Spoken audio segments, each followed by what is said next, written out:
All right. What is this one? This is from Rachel. Rachel, tell me a spooky story or silly story, Rachel. And Rachel responds, years ago, I walked into the neighbor's yard, the house that was abandoned for a long time, but it's occupied now, and found a tree with porcelain birds shoved into the crooks of the low branches. And to this day, I can't remember if this was real or if I dreamed it. Man, memory is a funny bit of business. I mean, I know I've shared this story before, but why not? Why not repeat it? I have a very clear memory of being in 10th grade, walking home from school down this busy, like street mall thoroughfare area, and it was Halloween. It was October 31st, and I was in a really great mood because I was going on a date with a girl that I really wanted to go on a date with, and I was in 10th grade. I had no business going on dates. I was too awkward, too weird. Like, the fact that anybody would be romantically interested in me was a gift, and I knew it. So I was in a great mood. I'm kind of skipping my way home. And I come to an intersection, and a car pulls up, and there's a guy dressed as a werewolf, full-head werewolf mask, pulls up the intersection, and I'm delighted that there's a guy in a werewolf mask in a car, right? Now, some might say, well, he might have been on his way to rob a bank. It's Halloween. No, it's just a guy in a werewolf mask. He waves to me, and I wave back, and he drives on. And I've told this story like 1,000 times to friends. I've been married this year for 24 years. I've known my wife for a long, long time. And she swears that happened to her. Now, did I absorb the story from her telling it over the years, or did she absorb the story from me telling it over the years? Don't know. Memory's funny, right? So, like, neither of us know for sure who it happened to anymore. But she swears it was a different details. It wasn't like, I wasn't going on a date or anything. I was just like walking home. I was in a good mood. It was a really beautiful autumn day. Guy in a werewolf mask pulls up to the intersection, waves to me, drives away. But it's all to say is, like, I like this story that Rachel's telling of, like, finding this tree with porcelain birds shoved into the crooks of the low branches. Okay, so there's the spooky or silly story, and now we've got tell me about a beloved object that you own or owned. And Rachel has a spooky necklace that was her great-grandma's. It was a thick gold chain with a large rectangular amulet depicting a golden bobcat with bejeweled eyes hiding in a forest of black metal trees. Black metal trees. Man, that's pretty sweet. And Rachel included a photo reference. I mean, Rachel, you're making my life easy because, like, it's already like an amulet object, right? Thanks, Matt. Yes. Yeah, I lived in the coolest towns because we had guys driving around in werewolf masks. Yeah, it was. If it truly happened to me, that was a whimsical day. Okay, so what do we got? We've got finding hidden treasure.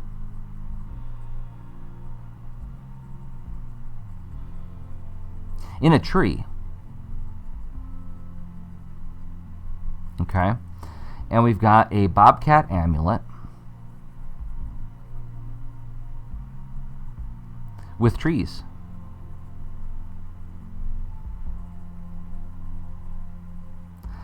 So trees are a bit of a theme here. And I think Rachel was doing me, like handing me a layup or a softball in terms of like making the connections for me. Well, an amulet protects, but an amulet can also grant power. It can help divine, like a divining rod. Finds treasure.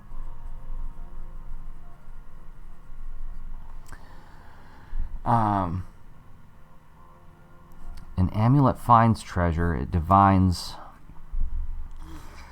And there's trees, so it comes from trees. And Rachel described it as black metal trees, carved from the mystical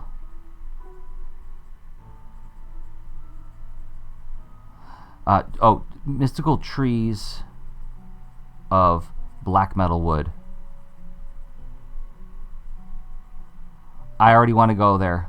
I imagine a whole bunch of Scandinavian people with, crazy makeup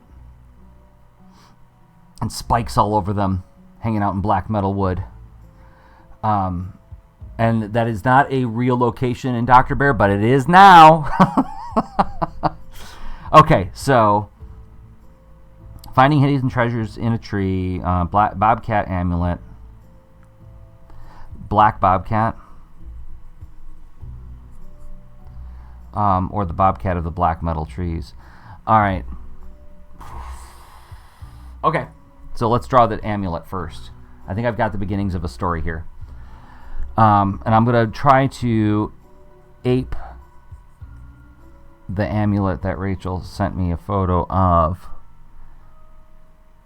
And this is where Rachel hasn't helped me out, is that it is actually kind of like a bunch of twisting.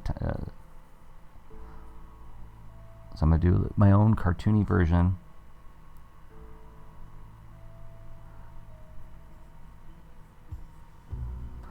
I am grateful that it is an animal standing like an animal.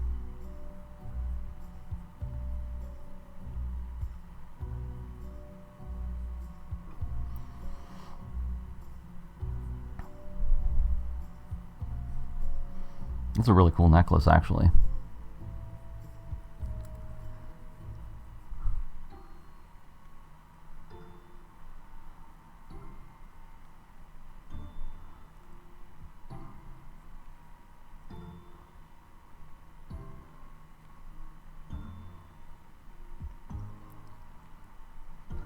I'm really not great at drawing from life.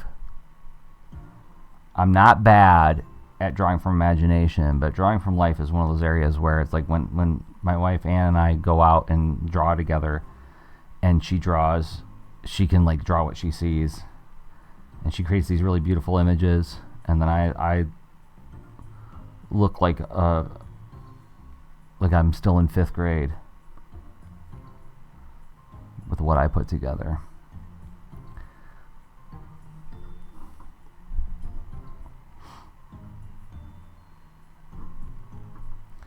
Okay, chains.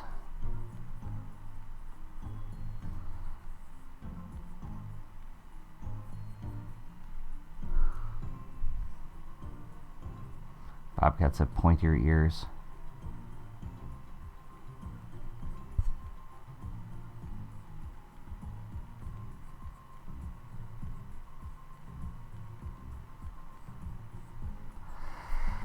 Okay, we've got some pencils.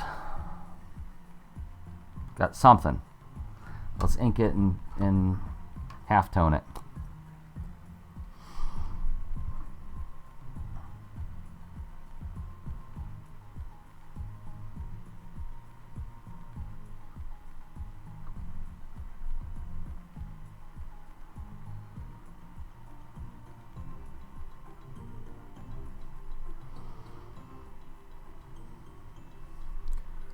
So Matt, I hope you have something fun lined up for the weekend. As for me, I've got the Cleveland Guardians game to listen to as soon as the live stream is over. We're in the postseason, and they're in the playoffs against the Detroit Tigers. And it's a winner-take-all last game before we go to the championship series, before they get to the World Series. So it's kind of an important game. And then I'm going to also try my hand at making a plaster mold for slip casting. And then I'm going to do some writing.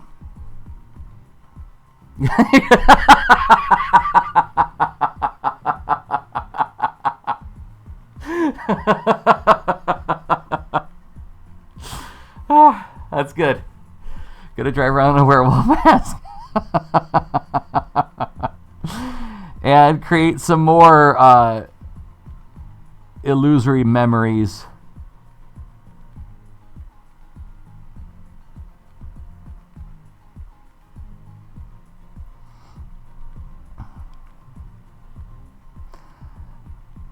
And one of the things I've been playing with recently is I really am interested in doing some what's called slip casting, which is a kind of ceramics where you pour into a mold and make a vessel. And I want to make some like really cool, complex 3D objects that I can make molds of, and then do some with like painting underglaze, make some visual storytelling on 3D objects. I'm really interested in doing that, but I've never done slip casting. I've never made a mold, so I've got my form built and in a bucket ready to be molded. I just need to mix the plaster and pour it in there today and let it sit for like however long it needs to sit.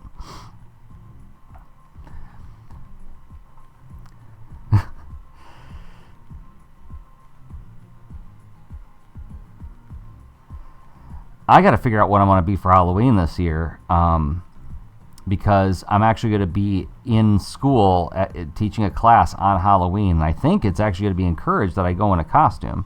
Now, I have my baseball Dracula costume I've been wearing for the last 2 years when trick-or-treaters come to my house, but I don't know. Do I want to do that again, or do I want to do something different? Okay, so now we are going to erase the blue pencil.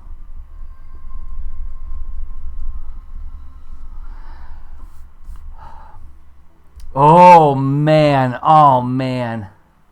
Oh yes, I did hear about your cat's medical bills. Yes. And that's no joke. I mean, first of all, thank you for taking such good care of your cat. But a King Kong costume, holy cow, how cool would that be? Now, would it be the original King Kong or Godzilla vs. Kong from the 1970s? That's an important distinction. That reminds me, I need to sign up for one of your commissions. I wanted to get a kaiju.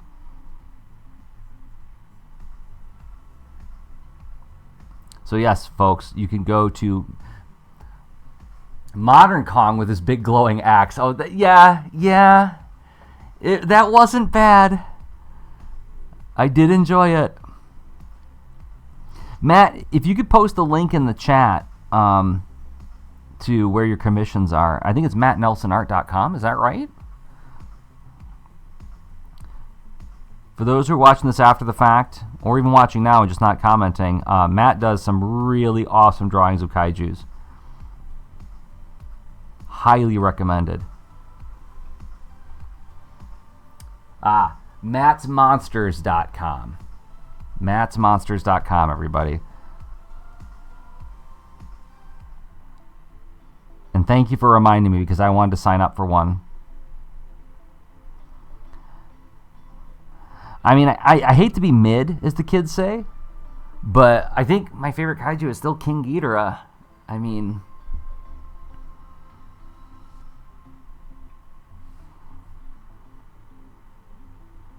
but now I gotta think about what my wife's favorite kaiju is. It's probably Godzilla, you know. Okay, we've got our treasure finding amulet.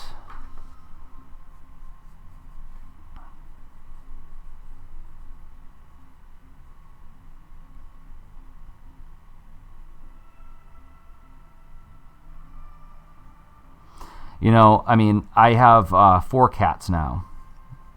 Our newest is a young boy named Harvey. And, I mean, I hope this doesn't sound grim, but I was thinking about this. Like, I just invited 4 crushing heartbreaks into my life, because there will come a day where I have to say goodbye to them. And it's like, oh my gosh, I love them so much. They're so awesome. Harvey is so joyful. And because he's the only boy cat in the house, I've taken to doing the tall man boy when I call him, which upsets my wife. She's like, stop doing that. Like, but it's so much fun to go, boy. And he's actually coming to me now. Like, I'll be like, boy. And he'll come running down the hallway like, oh, he wants to play.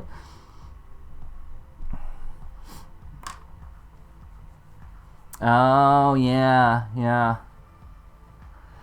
Godzilla 2000 era. I think I did see some of those I think one of the examples on mattsmonsters.com is one of those one of the 2000 Godzillas, if I'm not mistaken. All right, I got to figure out what to call this device.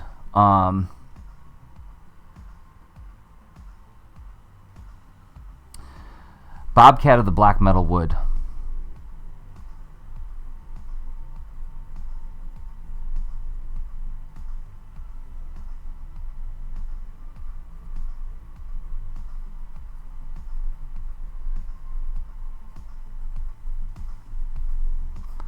There we go. The Bobcat of the Black Metal Wood. I think I love Ghidorah because of movies like Destroy All Monsters. I'm trying to remember the one. See, I don't have all the names memorized, but one of my favorite movies is the one where he's like Monster X, and these aliens come to Earth saying, "We need Godzilla's help to go fight this monster on our planet." It's King Ghidorah, and I think it's the one when Godzilla. I mean, this is Destroy All Monsters, where Godzilla does the dance after, like, when he's fighting. I love the noise that King Ghidorah makes. I love that like the three heads all like flopping around on the wires and everything. But and I liked him in the new Godzilla King of Monsters. King of the Monsters? I forget the subtitle, but I like King Ghidorah in that too. Okay. The Bobcat of the Black Metal Wood. What does this thing do? Oh, it's a divining talisman. Okay, I got my notes right here. Biolante. Who's Biolante? She's like a giant plant crocodile with tentacles? Oh my gosh. Which movie is Biolante in? I might need to go on a kaiju deep dive in the next couple weeks. Okay, black bobcat with trees in the background. Okay. Carved from the mystical trees of the black metal wood. And what does this thing do? Oh, this amulet will lead you to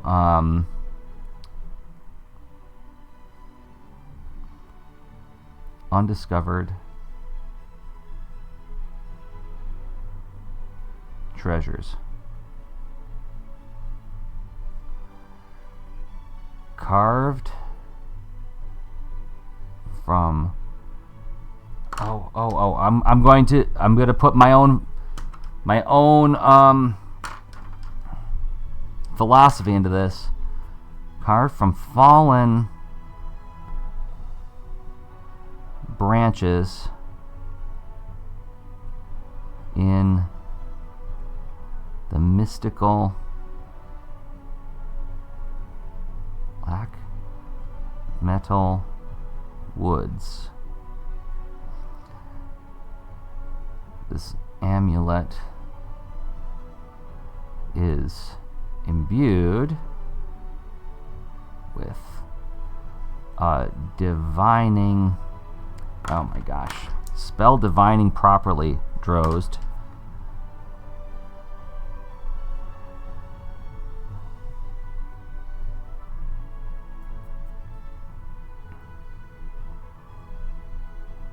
Oh, I already used leads. Uncovers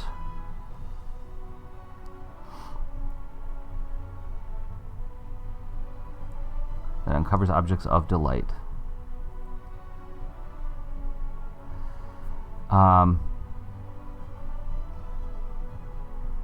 Keep away from treasure hunters.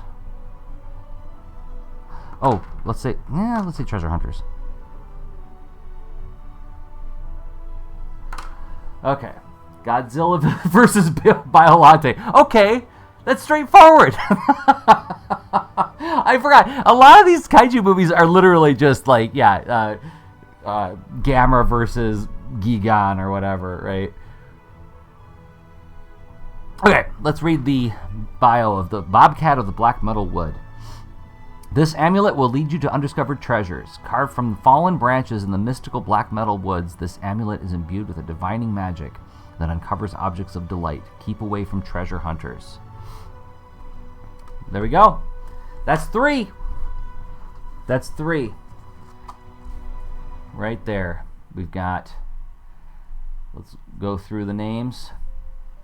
The Buffalocator, an object that helps you not get lost. The Fugitive Figurine, a carved image of a trickster god that helps you travel through dangerous places and avoid trouble. And the Bobcat of the Black Metal Wood, which will help you find undiscovered treasures. The Dro's Diviner, this bone planchette possessed by the spirit of a wise teacher, will always indicate how to correctly spell a word.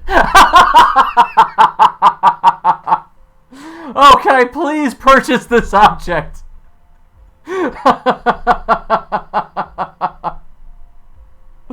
Oh my gosh, I feel like Lois Lane. Oh, there's only one Z in Brazier. Oh my goodness. All right, well, I am going to wrap it up because I only had 3 to do, and the Guardians game is on now, and I need to go find out how my guys are doing. But I will say, for those who have not purchased The Inscrutable Dr. Bear in the Case of the Two-Faced Statue, it is a 200-page middle-grade graphic novel featuring all sorts of stuff like what I was drawing today. Spooky creatures, cursed objects, maps, and a little bit of philosophy of living. And yeah, look at this cool creepy doll. Thank you, Matt. I'm really glad that you enjoyed it. It's been really wonderful hearing from peers who I know think really hard about this stuff, and hearing them say really nice things about the book. Not just like, oh, it's drawn really well. I'm glad that it's drawn really well, but I also want to, like, it's super meaningful when somebody messages me and says, like, I was moved by it. I had one person saying, like, you got me crying over here over possessed dolls and cursed claws. I'm like, that's what I wanted. So it's at drbear.com. It's on the screen. It's on the screen, drbear.com. You can see it there. So, all right. I will be back with another live stream soon. If you want to get one of these cursed objects, you can go to jdros.com/cursed objects. I'll write that on the screen so you can see it. Look at this. JDROZD. Z before D, everybody. I know that throws people off. I get a lot of DZs. No, it's drozd.com/cursed objects. And that's where you can get yours. I will mail it to you for free. I'll draw it on the live stream, and then I'll mail it to you. So even if you live out overseas, I don't care. I'll spend the extra postage to get it to you. It's not that expensive. So, okay. Thanks, Matt, for hanging out with me and for all the laughs. Thanks, everybody, for watching. And until next time, I've been Jersey Drozd of drbear.com. Okay, bye.